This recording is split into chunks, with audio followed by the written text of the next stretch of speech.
일에서 오는 것들. 왜 일을 하는가? 인생의 뜻을 모르는 사람들은 돈을 벌기 위해 일한다고 생각한다.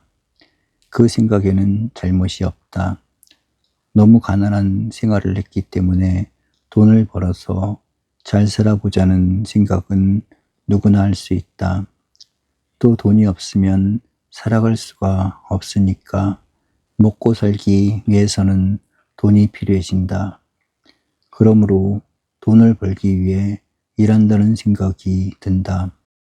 만일 돈이 인생의 목적이라면 돈이 있는 사람은 일을 할 필요가 없을 것이다. 그 돈을 가지고 인생을 즐겁게 살면 목적은 채워질 수 있기 때문이다. 한때 우리 선조들이 그러한 인생관을 갖고 살았다. 그래서 놀고 먹는 팔자가 상팔자라는 말이 유행했고, 부자는 일을 하지 않아도 된다는 특전을 사회적으로 인정받고 있었다. 그 사람들은 필요한 일을 남에게 시켰다. 한 사람이 놀고 먹기 위해 많은 사람들이 땀을 흘리면서 일을 해야 했다. 그 결과가 사회적으로 좋았을 리가 없다. 재산이 있는 사람들은 게으르고 무능한 인간이 되었고, 가난한 사람들은 노동에 시달려 인생의 의미를 찾을 길이 없었다. 일에 대한 기피증은 부자나 가난한 사람에게 모두 적용되는 결과가 되었다. 그 때문에 사회적 빈곤과 민족적 불행이 깊이 도사리게 되었다. 심지어는 일을 즐기며 육체 노동을 하는 사람이 건강하게 살 수 있다는 생각에도 이르지 못하고 있었다. 이러한 일의 기피증이 우리 사회를 빈곤과 불행으로 몰아넣었음은 어렵지 않게 짐작할 수가 있다. 왕족이나 사대부들, 그리고 이와 비슷한 생활을 하는 사람들은 장수를 하지 못했고 건강한 생애를 살지도 못했다. 육체적인 노동이 없는 사람은 건강을 유지할 수 없는 법이다. 지금도 세계적으로 장수를 누리고 있는 지방 사람들은 모두가 육체적 노동을 즐기고 있다는 통계를 얻고 있다. 정신적인 일에 치우치면 육체의 건강을 해치고 육체적 노동이 심하면 정신적 성장을 못한다.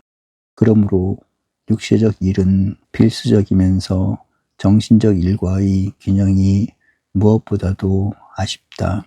일이 건강의 원천이며 일을 사랑하는 사람은 언제나 건강을 유지하게 되어 있다. 우리의 건강을 유지하는 최대의 방법은 적당한 노동이며 일을 즐기는 것이다. 3년 전의 일이다. 모 대학의 교수가 정년퇴직을 하면서 한 말이 있었다. 나는 대학을 나올 때 집에 재산이 있었기 때문에 놀면서 책이나 읽고 글이나 쓰면서 살고 싶었는데 6.25 이후 재산을 잃었으므로 할 수 없이 교편을 잡게 되었다는 말이었다. 이상하게 들리지만 그 생각이 반세기 전의 통념이었다. 그 결과가 사회적으로 무엇을 가져왔으리라는 것은 쉬이 짐작할 수 있다. 어떤 사람들은 일을 위해서 일을 한다. 돈을 버는 일도 좋지만 일 자체가 중하며 그 일이 성취되어야 하기 때문에 일을 하는 사람이 있는 것이다. 그런 사람은 일을 사랑하게 되며 언제나 열성을 가지고 일에 임하게 된다. 개미는 열심히 일한다. 일을 위해서 일하는 인상을 풍긴다. 예술가는 열심히 제작 활동을 한다. 예술 자체를 사랑하기 때문이다. 이런 사람들은 일 속에서 즐거움과 행복을 찾는다. 일이 없으면 살 재미가 없고 아무 일도 없이 살려면 인생을 살 흥취가 없다고 생각한다. 그리고 이렇게 일을 즐기며 일을 사랑하는 사람이 유능한 인간이 되며 더 값있고 큰 일을 할 수 있게 된다. 5의 일을 하는 사람이 6의 일을 하게 되고 7과 8로 올라갈 수 있다. 일을 사랑하지도 않으며 즐겁게 일할 수 없는 사람은 자신도 모르는 동안에 무능한 인간이 되며 녹쓰는 기계와 같아서 인생의 의의를 스스로 감퇴시켜 간다. 그래서 일을 즐기는 사람은 더 많은 일을 하나 일을 깊이 하는 사람은 점점 더 무능한 사람이 된다. 누구나 유능하고 훌륭한 사람이 되기를 원하면서 일을 싫어하거나 일에 대한 열성을 외면하는 것을 보면 이상한 느낌이 든다. 낙타가 왜 더 무거운 짐은 없느냐고 반문하는 것 같은 인상을 주듯이 일을 위해서 일하는 사람은 좀 더 귀하고 중요한 일은 내가 하고 싶다는 생각을 갖는다. 그만큼 그는 유명해지며 사회적으로 값진 사업을 성취하게 된다. 그러나 일의 둘째 번 단계를 넘어선 사람은 일의 의미와 목적을 사회에서 발견하려고 애쓴다. 어떤 사람은 자신의 성공과 영광을 위해 일하고 어떤 사람들은 일 자체의 의미와 성취를 뜻하고 일한다. 그러나 소수의 사람들은 일의 목적과 의미를 사회에 두기 때문에 자신을 희생시켜 가면서 일에 전념하는 때가 있다. 이순신 장군이 군무나 전쟁에 임할 때는 언제나 그러한 결의를 가지고 있었다. 안중근 의사가 생명을 던져 애국적인 거사를 괴할 때도 마찬가지 심정이었다. 나는 일을 위해 있고 일은 사회를 위해 있었던 것이다. 도산 안창호 선생의 기록을 보면 그의 모든 정성과 뜻이 오로지 민족과 국가를 위한 일에 바쳐졌다. 일은 생명보다도 귀했다.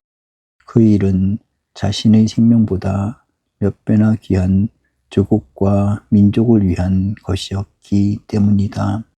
우리는 간디 선생의 생애가 어떠했으며 그의 죽음이 어떠했는가를 잘 알고 있다.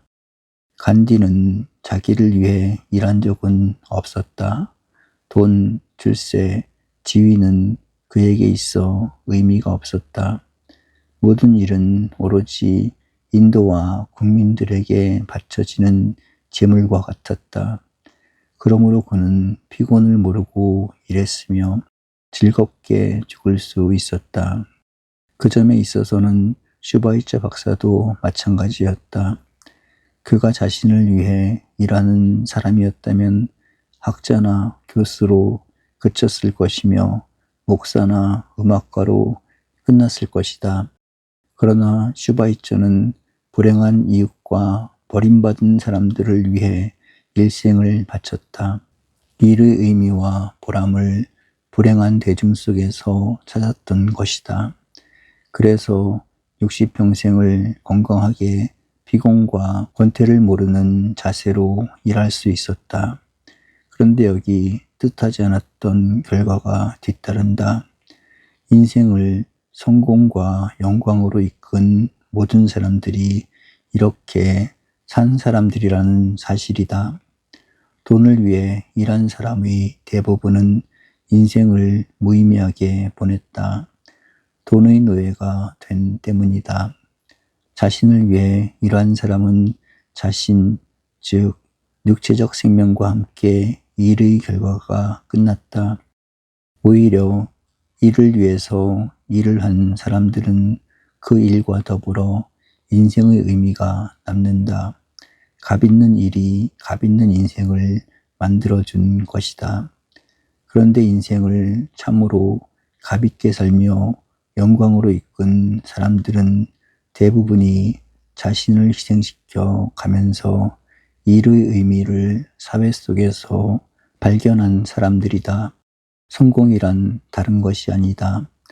내가 한 일이 우리 사회에서 어떤 의미를 지니고 있는가 하는 데서 결정된다. 내가 한 일이 사회적으로 아무 의미도 없었다면 나는 실패한 인간이며 보람과 영광을 누릴 바가 없어진다.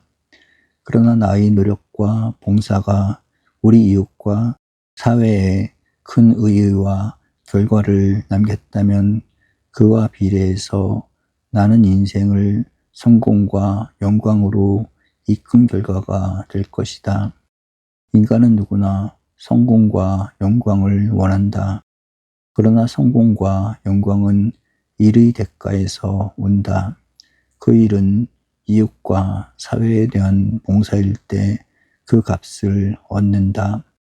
그렇다면 나를 제물로 삼으면서 이웃과 사회를 위할 수 있는 노력이 모든 인생의 문제를 판가름하지 않겠는가?